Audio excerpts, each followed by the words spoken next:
Oh, I wish every day was like this. All right, we're coming up on Hilton Head.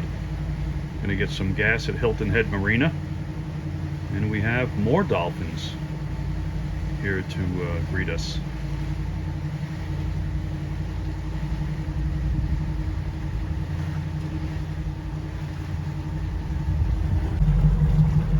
All right, Hilton Head Harbor Marina. Expensive gas, but you get a lot of discounts.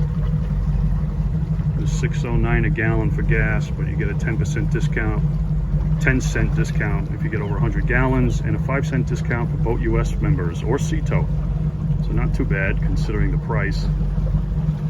All right, we were all fueled and water tanks topped off. We were all prepped for an ocean crossing. It is a hot one already today, and it's only 9 o'clock.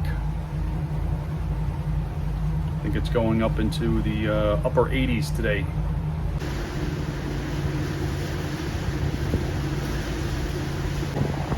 Approaching the inlet to Calabogue Sound by Hilton Head. Looks like we're going to be going out in the ocean again today. We're going to check it out. I didn't think I would be back in the ocean again, but I'm trying to make up some time here. And conditions seem to be favorable today, so we'll check it out and see how it is.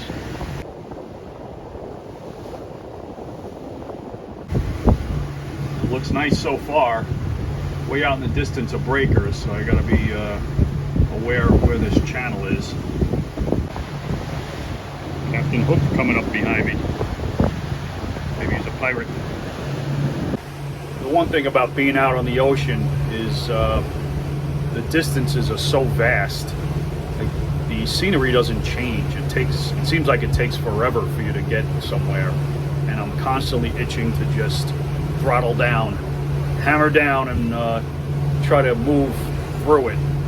But we're taking a nice leisurely cruise. We're actually at 2100 RPM right now, and the tide's going out, so we're over 10 miles an hour. So nice speed for the RPM. I'm gonna try to keep this up as long as I can until I get completely nuts on the speed and need to kick it up a notch.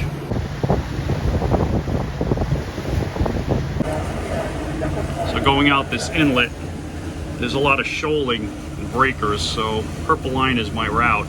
You can see I got to get through right over here where there's a shoaling island, and the buoys are very close together, and that's the direction I'm looking to go, and then it heads out more to open sea. But you got to really be careful with all these shoaling islands all over the place. And then once I'm past there, got to make the bend through these shoals and shore, and then I'm all the way down the coast.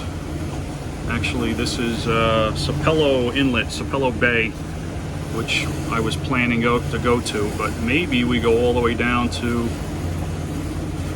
the inlet at St. Mary's in Florida, Fernandino Beach and Amelia Island. We'll see. It would be nice if I could just follow Captain Hook here right out the inlet to the open water. We'll see where he's going. So a few of the benefits to going outside on the ocean, especially on a weekend. One is you're avoiding the countless boaters that are out there on the waterways. You know, they could be quite congested on a weekend, especially a day like this. Two is low tide is smack dead in the middle of the day, and those winding tributaries in Georgia are shallow as it is, and to navigate those on low tide is going to be a little stressful. Another thing, they're all winding. You're constantly paying attention to the channel. You're constantly zigzagging in and out, watching your depth, watching out for other boaters, slowing down in no-wake zones.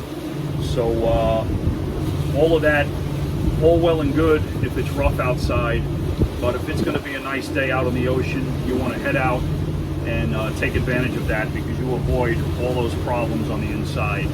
So we're going to say a little prayer here, and hopefully the waters on the ocean are calm enough that we can avoid the inside route through Georgia for the most part. Goodbye, South Carolina.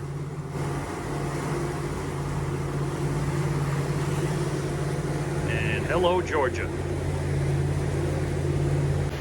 It's very comforting to see a large fishing boat like that going out of the channel in front of me. I could just follow him all the way out, and you know he knows where he's going. So as long as he's going the same direction, I'm just going to follow him. All right, now we're starting to get the effects of the open ocean swells. And they're not bad, it's just they're coming at us on an angle, sort of bouncing us around a little bit. But going this slow speed just exasperates the issue. So I could deal with it, but if it gets annoying after a while, I'm going to pick it up a little bit. Cut this journey down a little shorter. All right, we are pretty much clear of all the shoals off of the coast of Georgia. And at this point, it's a straight run, straight down to Florida. Florida, St. Mary's Inlet, straight ahead. 96.5 miles. Let's see if I make it. We are not in Kansas anymore. Take a look around.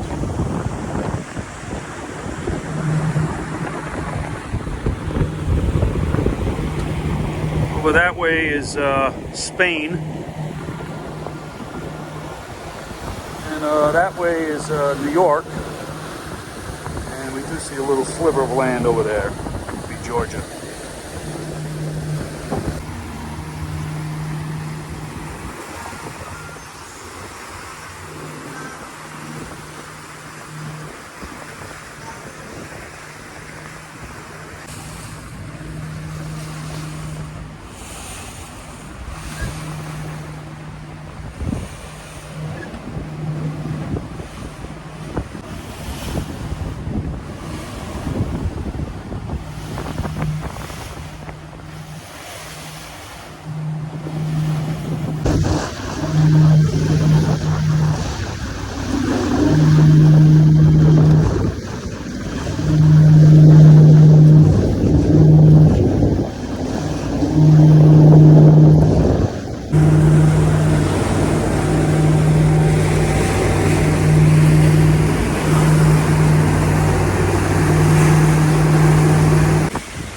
We picked it up a little bit just to move the day along a little.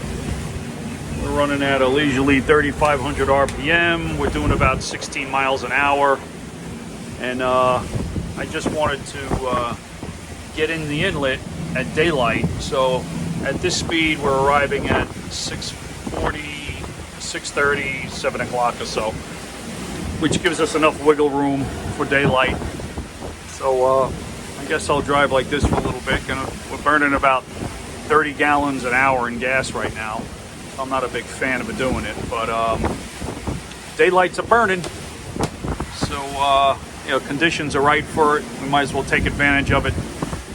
And I'll probably slow it down as we get closer, and we're looking like we'll be all right as far as daylight goes.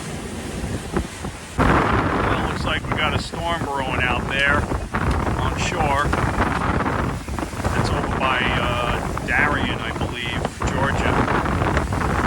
They're heading that way, but this storm's cropping up all along the east coast, from Georgia down to North Florida. So hopefully we could avoid it.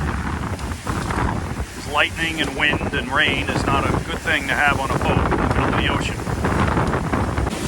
Yeah, we picked it up a little bit more, doing about 3,700 RPM, 3,750 RPM. So we're doing about 18 miles an hour now. And boat's running good. It's taking the waves pretty good. You know, we're bouncing around a little bit as expected, but it's cutting through them pretty good. It's comfortable enough. Going this speed, I could arrive at St. Mary's Inlet at 6:15. And depending on the weather, I don't think I'll keep this up the whole way. I'm probably going to slow it down. If I get in there at daylight, say 7:30, 8 o'clock, I'd be happy, so I'll slow it down a little bit. We missed the storm. However, it's at this point of the day, after going almost 12 hours, that I'm starting to rethink if I should have done it all in one day. I'm getting tired. The wind's picked up, as you can tell. I'm getting beat up a little bit, and I mean we're burning copious amounts of petrol right now, and we have been for the past few hours, just trying to get ahead of schedule here. So we still got another hour and a half to go, a good hour at this speed, and I'm getting tired and I'm getting hungry, and I still got to get to an anchorage and drop anchor. So, but it'll be Florida, hopefully, but we're not there yet.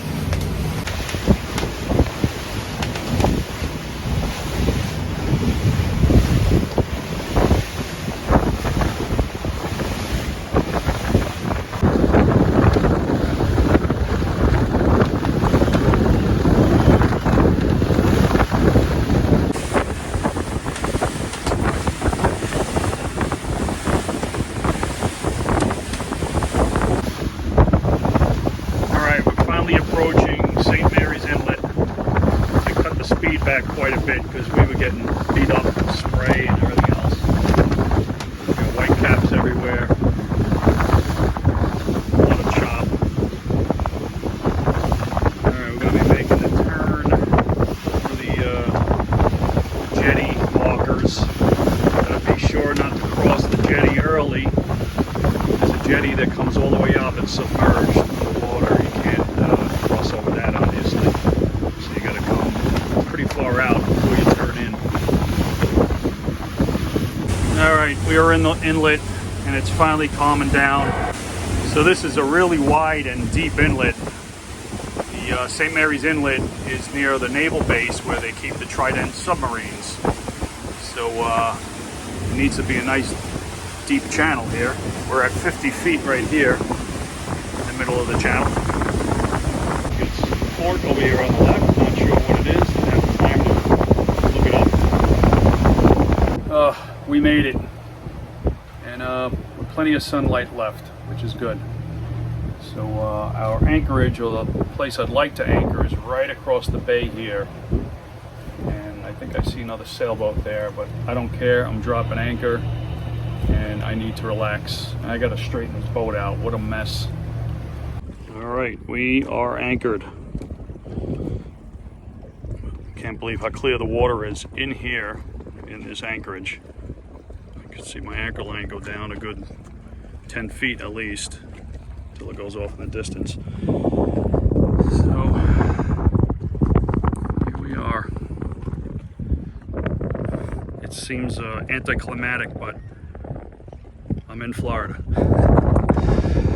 I guess I just got beat up too much to be excited about it. But I was excited earlier that we were making it here. Not much of a sight here at this anchorage. There's some sort of factory or plant over there.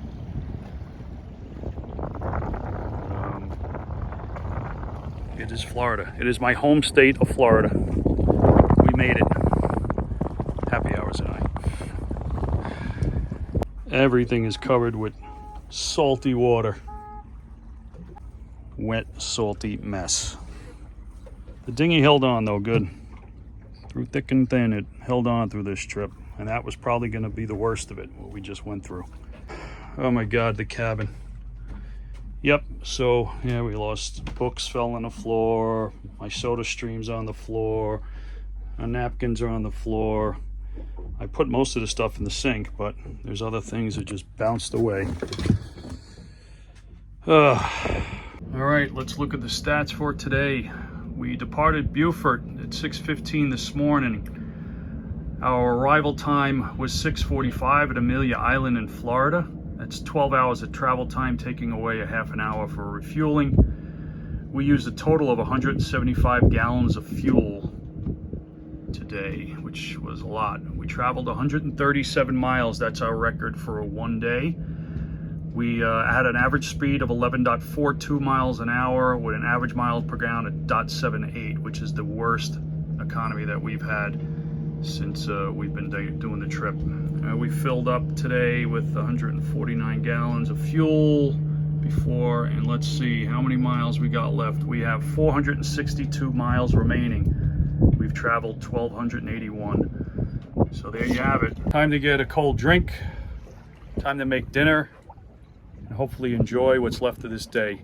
So, made it to Florida. Huge accomplishment. The boat, no, knock on wood, I hate saying it, but no major issues. You know, it did well. It got me here, got me this far, and the rest seems like a cakewalk. Being here in Florida, you just you feel like you got more resources here in case something does go wrong, and I'm not too far from home. So here we are. Hopefully Bridget catches up with us in a few days, and we can continue the rest of the journey down the intracoastal of Florida. Thanks for following along. See you guys in the next episode.